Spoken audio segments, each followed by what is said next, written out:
waves him off. And Randal, probably the most ominous line, knowing what happened later in this movie, I'm on to you. No, you are not. No, you're not even close. That's right. You're not even close. He's not even in the same ballpark. That'll be proven later in the movie. He's walked out of the ballpark and it started playing Fungo.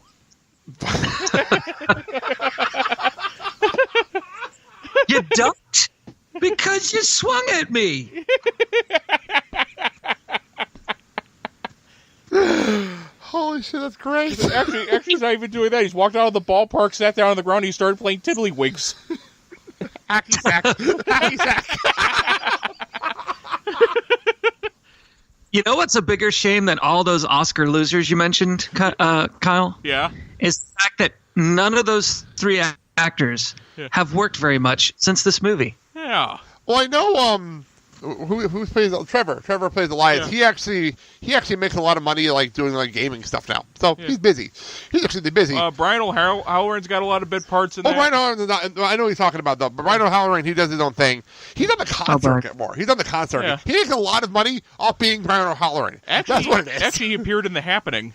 Oh, yeah, okay. But I know, most of the time when I'm looking about how, obviously I follow his account because of this show, he's mostly just doing cons. He does a lot of cons all year long.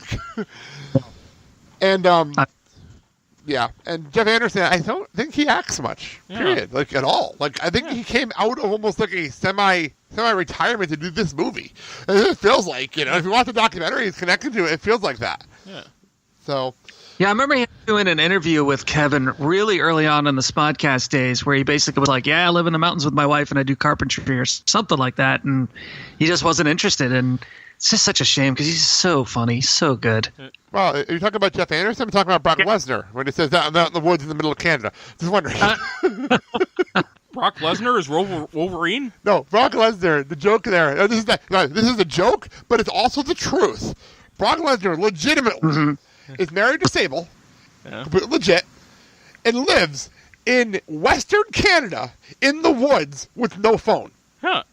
The only way you can get in touch with him is he has to go and drive to a payphone at a gas station, and you have to call him on it. That's the only way to get in touch with him. And that is a true story. Protection? No, he just likes to be by himself. And to get the signal for him to drive to the payphone, you must balance a cup of chocolate pudding on your head, tap dance while juggling oranges, and sing the Lithuanian national anthem. Oh my God, that's the truth. Though. That is an absolute true story that Paul Heyman has said on podcast. That is a legitimate story. So he pretty much is Wolverine. Oh my God. Wow. Yeah, I just wanted to share that because we were just joking about Jeff Anderson. That is a true story about Brock Lesnar. And I definitely spoke out of turn about Kevin Weissman. He has done a shit ton since Clerks 2. I just haven't seen much of it. That's my bad. Fair enough. Okay. It's allowed. Now, Jeff Anderson operates the same way, but in order to signal him, you have to go to a mirror and say "pickle fucker" 3 times. I fully expect you two gentlemen to have him on your show eventually. I'm trying to, but the problem is I can't find him. I cannot figure out where he is. He's as elusive as Waldo. I've contacted Brian O'Halloran, and I know he's busy, and that's the only reason he hasn't come back on the show yet. But I cannot find Jeff Anderson anywhere. I went to IMDb Pro, and he has no contact information. I can't find him. Hey, big guy. Well, you two guys, I just learned something I've never learned before. Oh, sorry. Good. Sorry, man. Wait, hang on, Dano, what? Say. He did a voice on an episode of Star Wars: The Clone Wars, apparently. Oh, well, there you go. No, I was gonna say. I just figured MST3K fans will understand this. Jeff Anderson's as elusive as Robert Denby. Oh wow, that's a deep cut. Wow, I don't even get the deep cut. What's the cut? Where's it from? Oh, it's from a Writing with Death. Oh, okay. I was in the deep cut. It's an obviously 80-yard line at the end of the first episode. I'm sorry, first half of the movie. Will be, Sam, get back here. You're as elusive as Robert Denby. Okay, there you go. Okay, thank you. I was like, okay. There are times you do throw out lines where I'm like, what? You get me good on some of these lines. So, all right. So Randal closes the door, and Becky is Becky actually looks at Dante and says, "You know he's not going to make it long without you here to protect him, right?" Mm-hmm. And then Becky turns back to put his foot back up, and Dante continues with her nails. I mean, they're bound to find out that he's jerking off in the milkshake maker at some point. Wow! That I did not even see coming. How did I not see that one coming? By the way, don't ask what's in the special sauce of the cow tippers. I love the names of the menu items. Oh yeah, we went through the menu on like one of the first episodes of the season, and they're hysterical. They're so punny and hysterical. I don't even like puns, but they're so funny in this movie. You know, this is actually my all-time favorite Kevin Smith movie. For several reasons. Usually, my favorites come all the way down to nostalgia and just what they mean to me. And this movie just hit home at the time that I was the age I was when it came out, and just when I revisit all of his movies, I love every one pretty much equally, but this is my absolute all-time favorite, Clerks 2.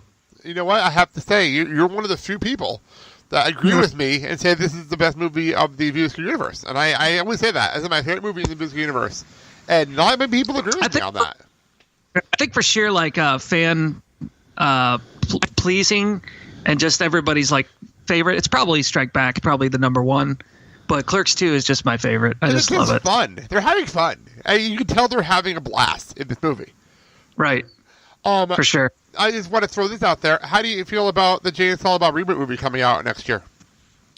I hope it happens, unlike the last 12 things that he's tried to do. Well, apparently, this is actually coming from Hollywood Babylon this week. Although dating myself out because people aren't going to hear this for a couple of weeks. But he said on there they start filming in January.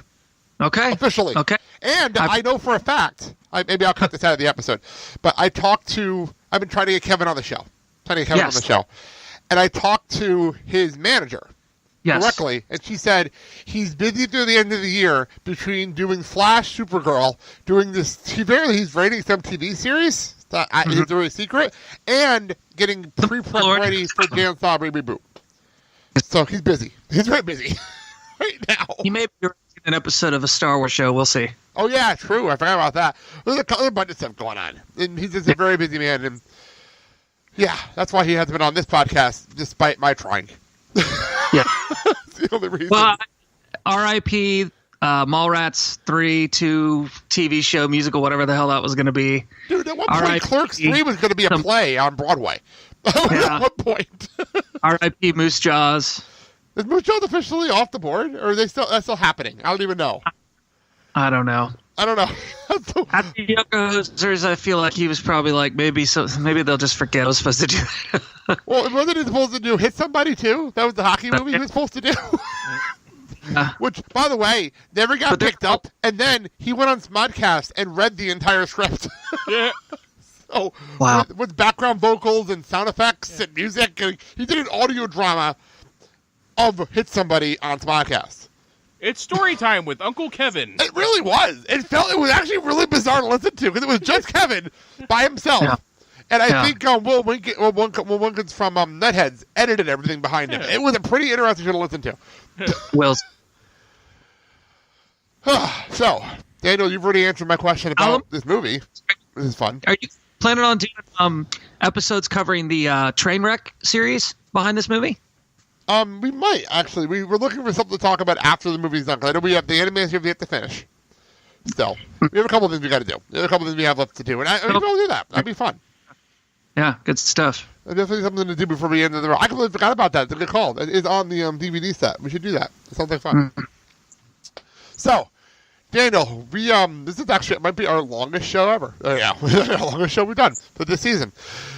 So, Clerks 2 hour. Yeah, of this season. So, thank you for coming on, first of all. And I already answered you what we already talked about this being your favorite movie. Why don't you plug your show and the changes that have come to the Forcecast in the last couple of months? Oh, of course. Well, some of your listeners who are, I'm sure, big podcast fans may be familiar with the Forcecast. They may not. It's been a very long-running show. And my partner Ryan and I were just fortunate enough to pick up the pieces on that show and run with it sometime last year. So we've been doing it for about a year now, I believe. You could find it at forcecast.net. It's just two average middle-class white dudes talking about Star Wars. Nothing new. But we try to put our own spin on it. We cover the news every week. And, there's obviously like 5,000 Star Wars podcasts out there. We're just honored to be a part of the Forcecast family because the Force.net has been around since I was in high school, I believe. And that's the mother site, the home page for our podcast. But you can find us on iTunes, Stitcher, Google Play, Spotify, all that good stuff.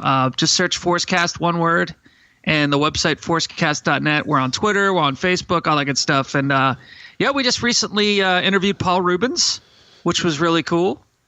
We've had some really big names on the show this first year, so we're really looking forward to getting some more on. And I want to have you guys on eventually so we could talk some Kevin Smith Star Wars tie-ins. I will also say, by the way, I still have to catch up on Resistance. I know we're naming this now, but I got to catch up on Resistance. But I did not miss an episode of Rebels where that was on.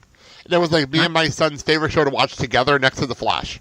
That's amazing. Those are our two shows that we watch together with Star Wars Rebels and The Flash. That's so cool.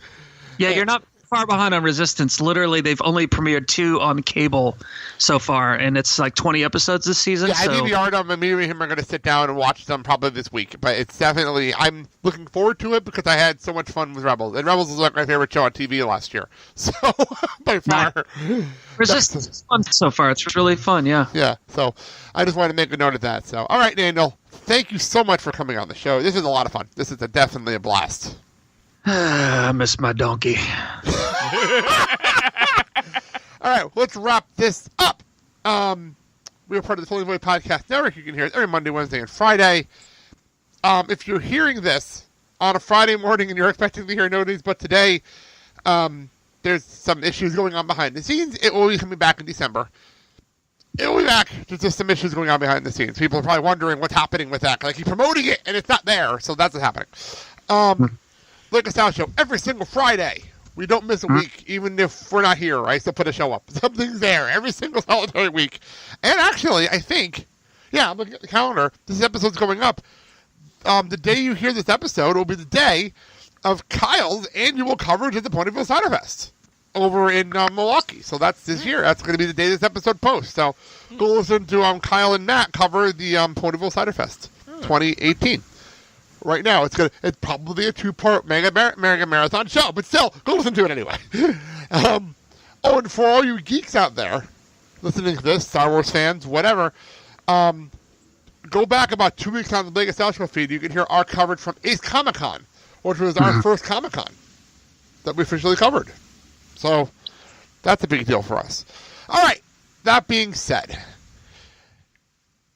thank you, Daniel, for coming on the show. Thank you, gentlemen. It's always a pleasure and an honor. I'm so glad I get to actually drop F-bombs on your show. Can't do that on mine. So you guys are the best. And next time you guys are down in O-Town in Orlando, meet you guys out at the parks and hang out and make some lewd jokes together. That would be fun. All right. We'll just wrap it up. Thank you all for listening to the Clerks Minute. I'm Blake. I'm Kyle. Have a good day, everybody. I'm on to you two. Snorting, smoking weed, doing coke, drinking beers, rolling fatties, smoking blunts. Who smokes the blunts? We smoke the blunts, rolling blunts and smoking.